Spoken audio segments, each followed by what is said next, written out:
আমি মনে করি আপা জঙ্গি হওয়ার কোনো স্কোপ নাই। আমাদের দেশ জঙ্গি না। ১২ মাসে ১৩ পূজা করি আমরা।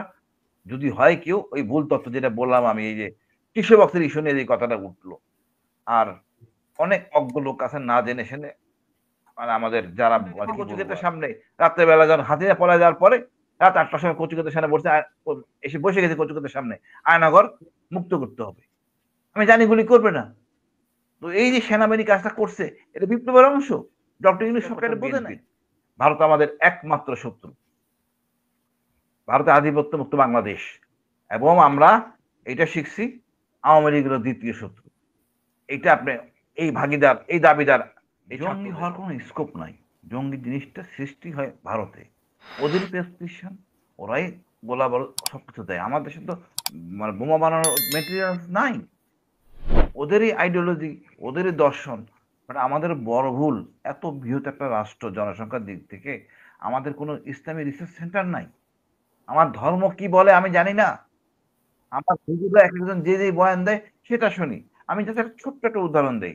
আমি আজ থেকে ওই মানে ৫ই আগস্ট আগে আর কি ১.৫ বছর আগে মিরপুরে আমি একটা টিস্যু বক্স নিচ্ছিলাম ১ কার্টুনে ১২টা ১৪টা ১ বক্স সাদা রঙের। পাশে ২ টা মহিলা দাঁড়ানো ছিল, হিজাব লাগানো ছোট এরকম। ভাই এটা নিয়েন না। আমি কেন? এটা নবীজি নিষেধ করছে। আমি নবীজি তো টিস্যু জানিই না। প্রত্যেকের কে বললো? আমাদের হুজুর বলল। সাদা রং নিয়েন না। সাদা রং কেন? এটা কাফনের জন্য।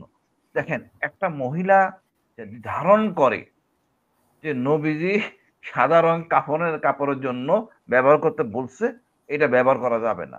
নবীজি টিস্যু বক্স দেখে নাই, উনি পাথর ইউজ করতেন, কাঠ ইউজ করতেন, এইসব জিনিস এগুলো আমরা জানি না, চর্চা করি না। এই ধর্মটাকে নষ্ট করতেছে আমাদের কিছু ধর্মীয় নেতা অজ্ঞতার কারণে। এবং এই জন্য জঙ্গি টঙ্গি আজে বাজে কথা বলে। ওরা যদি বলে আমি বাবর হব, আমি আকবর হব, মানুষে কিন্তু মাইন্ড করতো না। ওরা বলে আমি আফগান হব। কিন্তু এই যে শব্দগুলোর মধ্যে যে একটা পার্থক্য আছে এই জিনিসগুলো আমাদের ধর্মীয় নেতারা বোঝে না। আমাদের একটা ধর্মীয় রিসার্চ সেন্টার দরকার। এখানে এত পীর দরকার নাই। কোরআন শরীফ একটা, এত দল হবে কেন এখানে?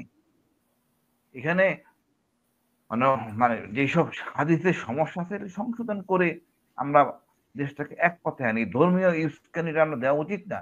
এটা কিন্তু আমরা খুব খনিজ সম্পদ আমাদের নাই। ইরানে যেরকম আছে, বার্মা যেরকম আছে, আমাদের নাই। আমাদের বুঝতে হবে প্রতিটা বাক্য, প্রতিটা কথা। তো আমাদের আমি মনে করি আপা জঙ্গি হওয়ার কোনো স্কোপ নাই। আমাদের দেশ জঙ্গি না। ১২ মাসে ১৩ পূজা করি আমরা। যদি হয় কেউ ওই ভুল তথ্য যেটা বললাম আমি এই যে টিস্যু বক্সের ইস্যু নিয়ে যে কথাটা উঠলো। আর অনেক অজ্ঞ লোক আছে না জেনে শুনে মানে আমাদের যারা কি বলবো আর আমার এর জন্য আসলে আমাদের ধর্মীয় নেতাদের উচিত ইসলামী ফাউন্ডেশন কাজ করা উচিত। আর যেটা বললেন আপা আপনার ডাকসুর একটা কথা। ডাকসুর ব্যাপারে আমি যতটুকু জানি জামাতের ছাত্র শিবিরে বেশি অ্যাক্টিভ।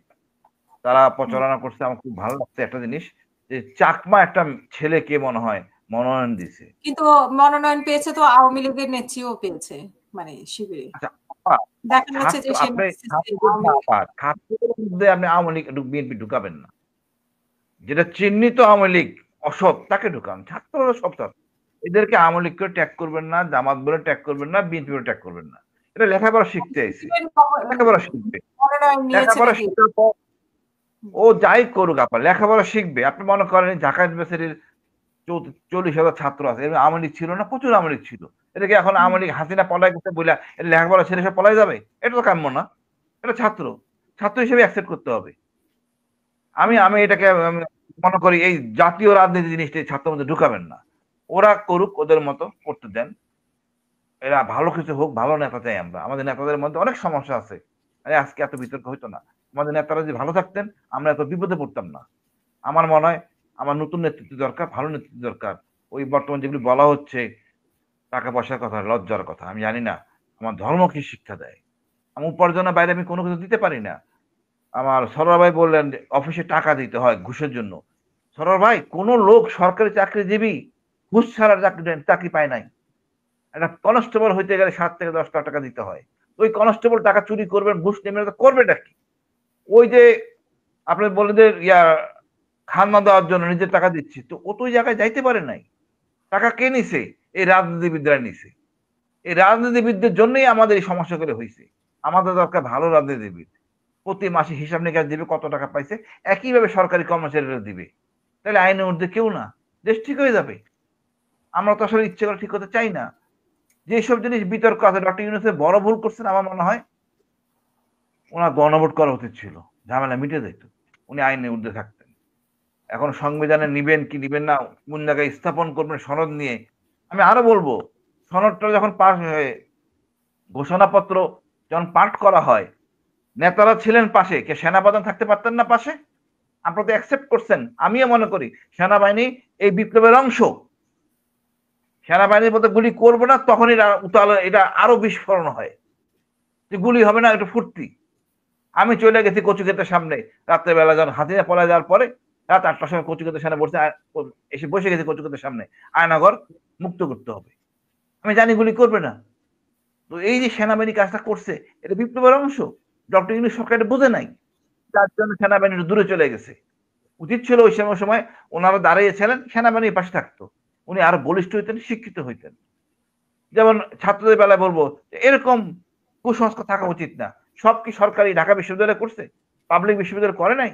আর অনেক এর বাঁচায় রাখছে পাবলিক আপনার বেসরকারি যে বিশ্ববিদ্যালয়গুলি, ব্র্যাক, নর্থ সাউথ, এরা এই বিপ্লবটাকে মানে চেতনা ধারণ করছে, ওদের ক্যাজুয়ালিটি বেশি।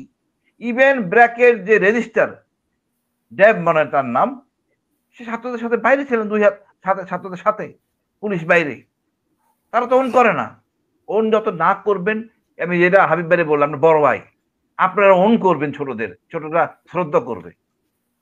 সেম এই এনসিপি যদি মনে করে তারা নিজেরা করছে ঢাকা ইউনিভার্সিটি, ভুল। এটা সবাই জড়িত ছিল, আমজনতা, ফেরিওয়ালা, ভ্যানওয়ালা, আমার শশা দিছে, বিল নেয় নাই।